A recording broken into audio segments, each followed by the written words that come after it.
vânător. Bă, ce stai neică supărat? Aștept tu vreun sărutat. Mă aștept tu soica din munte ca să puși direct în frunte. Dar vorba lui m-a supărat. Măi, și Sebeșe o-au plecat. Să adun iarăși ceată mare să mai facem o jucare. Păi, frunzuliță de cireș, păi jucare ca la Sebeș.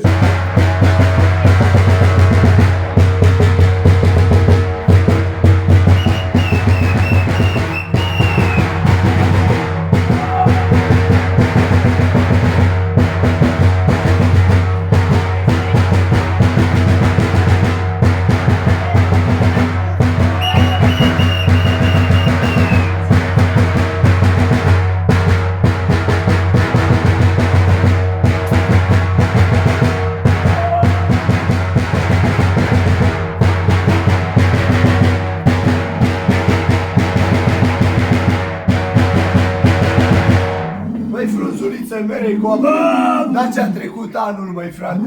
Dar n-ar Dumnezeu să dea, dar ce n-am fost pe aici așa. Păi sănătate și bucate, pe masă să aveți de toate. Păi sănătate și mult spor, dar la mulți ani la tuturor. Dar la mulți ani la dumneata și la întreaga familie.